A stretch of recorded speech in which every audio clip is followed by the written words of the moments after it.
नमस्कार दोस्तों, स्वागत करते हैं हम जस्टिस तक चैनल में। आरपी मीना जयपुर से।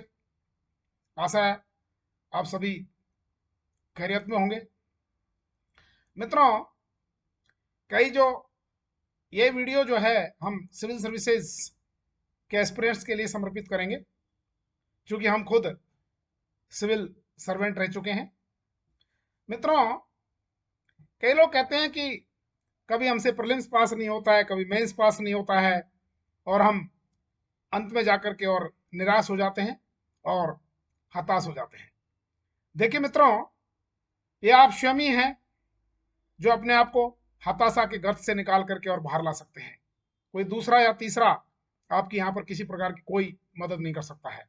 केवल यदि आप मन के हारे हार हैं, मन के जीते जीत, तो आप निश्चित रूप से मन के जीत बन करके और आगे निकल जाओगे। जब हमने 1989 में आईएएस का प्रीलिम्स पास किया था, तो हम बहुत ज्यादा उत्साहित हो गए थे, क्योंकि हमें लगा कि हम तो बहुत विद्वान आदमी हैं और हम एक ही झटके में जो है मेंस पास कर डालेंगे। हमने उसी भाव में मेन एग्जाम दिया और मित्रों, हमें मात्र जो है 678 नंबर मिले, जो दूर दूर तक भी इंटरव्यू के लिए क्वालिफाई करने में सक्षम नहीं थे। लेकिन हमने, चूंकि हमें प्रीलिम्स पे कॉन्फिडेंट पूरा था, इसलिए हमने अपने आप का एनालिसिस किया कि मेंस एग्जाम में क्या त्रुटियां रही हैं और कहां हमें अपना जो फील्ड है उसको बढ़ाना है, किस क्षेत्र में हमको एनालिसिस करना है और किस क्षेत्र में कहां हमारी कमियां रही हैं। इकोनॉमिक्स का जो सेकंड पेपर था उसमें हमें कमी नजर आ रही थी, तो हमने जो रिलीवेंट डाटा थे उनकी तैयारी करना शुरू करी। ज्योग्राफी के फर्स्ट पेपर में कहीं कुछ कमजोरियां नजर आ रही थी और जनरल स्टडीज का जो सेकंड पेपर था उसमें भी कुछ कमियां नजर आ रही थी। लेकिन मित्रों, उसके बावजूद भी नेक्स्ट ईयर हम प्रीलिम्स पास किए। मेन एग्जाम में मात्र हमारे 10 नंबर बढ़े और हम 688 नंबर पर ही समट गए। एनीवे, फिर हमने जो है अपना नेक्स्ट अटेम्प्ट लिया, और ये मित्रों सेकंड और थर्ड अटेम्प्ट की बात है। फर्स्ट अटेम्प्ट की यदि हम आपको कहानी बताते हैं तो हम इंग्लिश में बहुत टॉपर थे। उसके बावजूद भी आपको बताना चाहेंगे, क्योंकि आपको निराश ना हो। हमारी मेन एग्जाम में जो है इंग्लिश हम क्वालिफाई नहीं कर पाए थे, जबकि हम इंग्लिश में विद्वान थे। 11वीं में हमको जो है 78, 100 में से 78% मार्क्स मिले थे। 10वीं में हमको 76% मार्क्स मिले थे। लेकिन यहाँ कुछ कुछ कमियां रह जाती हैं, तो हमने इंग्लिश की तैयारी करी जोरदार तरीके से। कहाँ हम अंग्रेजी में कमजोर हैं। अंग्रेजी की तैयारी नहीं, हमने रणनीति बनाई कि अनसीन पैसेज कैसे सॉल्व करना है, गद्यांश को कैसे सॉल्व करना है, प्रेसी राइटिंग कैसे लिखनी है, निबंध को कैसे लिखना है। और हमारा फिर हमको एक पैटर्न मिल गया, तो अब फिर हमारी अंग्रेजी जो है कभी नहीं रही। इसलिए आपको अंग्रेजी को पहले दुरुस्त करना है, ताकि आपके मेन एग्जाम के पेपर जो है चेक हो सके। सेकेंड अटेम्प्ट में 678 नंबर, नेक्स्ट अटेम्प्ट में 688 नंबर। फोर्थ अटेम्प्ट जब आया हमारा, तो मित्रों हमने पूरा एनालिसिस किया अपने आप को, और हमने फाइनली ये देखा कि आपको क्वेश्चन पे सीधा अटैक करना है। मेन एग्जाम में आपको अपने वर्ड्स जो लिमिटेड फिक्स हैं उस वर्ड्स लिमिट में आपको रहना है। जैसे वो कहता है कि भारत में बेरोजगारी के ऊपर आपको लेख लिखना है, या भारत में गरीबी के ऊपर आपको, एक क्वेश्चन आया करता था कि भारत में गरीबी का कारण गरीबी है। अब इसी एग्जाम्पल से हम आपको बताते हैं। अब हम यदि लिखते चले जाएंगे कि भारत में बेरोजगारी बढ़ रही है, भारत में सुरसा के मुख की तरह बेरोजगारी बढ़ रही है, और एक विद्वान के अनुसार इतनी बढ़ रही है, दूसरे विद्वान की तरह से इतनी बढ़ रही है, और तीसरे विद्वान ने तो यहाँ तक कह दिया कि भारत में गरीबी बढ़ती चली जा रही है। मित्रों, फिर ये आपकी जो रणनीति है वो आपके काम नहीं आने वाली है। सीधे सीधे आपको एनालिसिस करना है और अपना जो प्रैक्टिस लेवल है उसको बढ़ाना है, और सीधा अटैक करना है कि भारत जो है जनसंख्या प्रधान कंट्री है, और भारत में गरीबी के जो आंकड़े हैं या बेरोजगारी के जो आंकड़े हैं पिछले दशकों में इतने इतने रहे हैं। गरीबी का जो सूचकांक है, इंडेक्स है, वो ये है, बेरोजगारी का इंडेक्स ये है। ग्रामीण क्षेत्रों में गरीबी इतनी है, गरीबी की डेफिनेशन अमृता सेन ने ये दी है, और शहरी क्षेत्रों में गरीबी की डेफिनेशन ये है। वर्तमान जो पैमाना है गरीबी का ये है, और भारत में गरीबी के निम्नलिखित कारण है। ये बता दीजिए 1 2 3 4 में।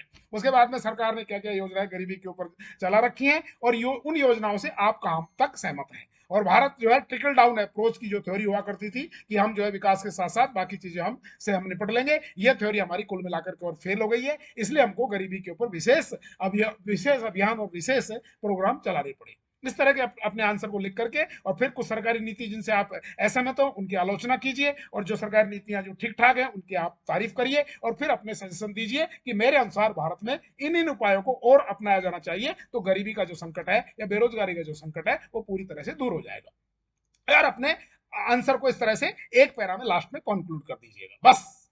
यदि आपके पास में डाटा है तो आप डाटा की टेबल बना सकते हो, डाटा को आप लिख सकते हो। यदि किसी विद्वान अमृता सेन का कोई इंडेक्स आपको याद है, या फिर WHO वर्ल्ड हेल्थ ऑर्गेनाइजेशन का कोई यदि सूचकांक आपको बेरोजगारी गरीब की जनसंख्या के ऊपर याद है, आप उसको कोट कर सकते हैं। फालतू घसेड़े देना और फालतू की बकवास लिखना, ये विद्वान के कारण वो विद्वान के कारण से अनावश्यक रूप से पन्ने भरना कोई मीनिंग नहीं है मित्रों। इसलिए आप अपना एनालिसिस करें, कहाँ आप में कमजोरी थी, कहाँ आपकी कमी थी, और आप निकल जाएंगे। और हम पास हो गए, हमने मेन एग्जाम क्रैक कर डाला। उसके बाद हम इंटरव्यू में गए।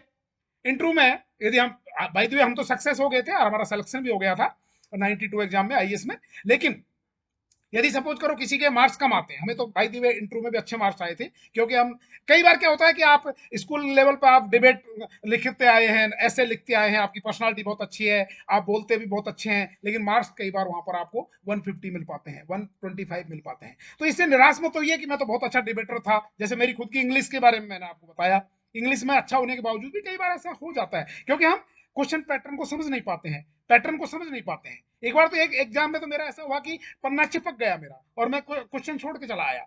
तो आपको एक धैर्य लेवल पर, उसके लिए आपको क्या करना होगा, जितना आप प्रैक्टिस करते हैं, यदि आपकी पर्सनालिटी टेस्ट में आपके मार्क्स अच्छे नहीं आ रहे हैं तो निराश होने की आवश्यकता नहीं है। अपना आप एनालिसिस करिए कि मैं कहाँ कमजोर था, उसके लिए आप मॉक टेस्ट दीजिए। मैंने यदि आप प्रीलिम्स में कमजोर है, मॉक टेस्ट दीजिए, अपना एनालिसिस करिए। मेन में कहीं पर आप कमजोर है, मॉक टेस्ट दीजिए। यदि आप इकोनॉमिक्स या किसी पॉलिटिकल साइंस के फील्ड में कमजोर है, तो आप जो है उस पर्टिकुलर फील्ड का आप जो है कोचिंग कर सकते हैं।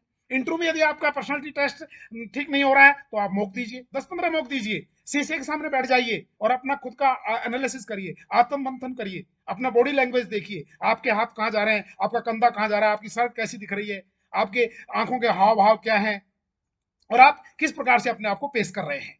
कई लोग जो है बात करते करते अपने कोई बालों को ऐसे करने लगता है, तो कोई कंधे ऐसे ऐसे उचकाने लगता है, तो कोई कुछ करने लगता है, कोई किसी आदत ऐसे करने की होती है। तो ये आप जब शीशे के सामने आप बैठोगे तो निश्चित रूप से आप अपने आप को जज कर पाओगे और आपका लेवल जो है बढ़ जाएगा। आपको 180 से लेकर के 200 नंबर तक के मार्क्स मिलेंगे, हम दावे के साथ में कह सकते हैं।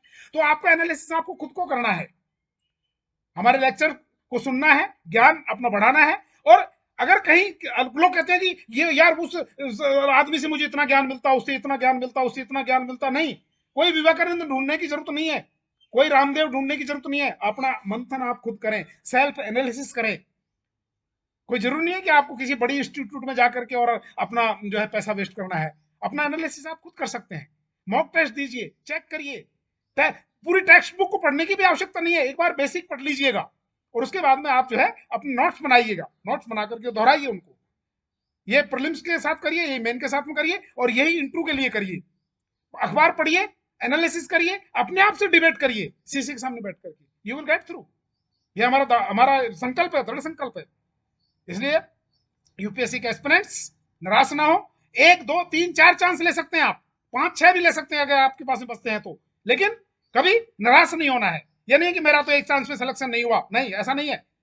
दूसरे में होगा, तीसरे में होगा, चौथे में होगा, लेकिन हिम्मत मत हारिए, बस आगे बढ़ते रहिए और अपनी कमियों का मंथन करते रहिए, एनालिसिस करते रहिए, विश्लेषण करते रहिए, और विश्लेषण करके कमियों को दूर करिए और फिर आगे बढ़िए, step by step, step by step.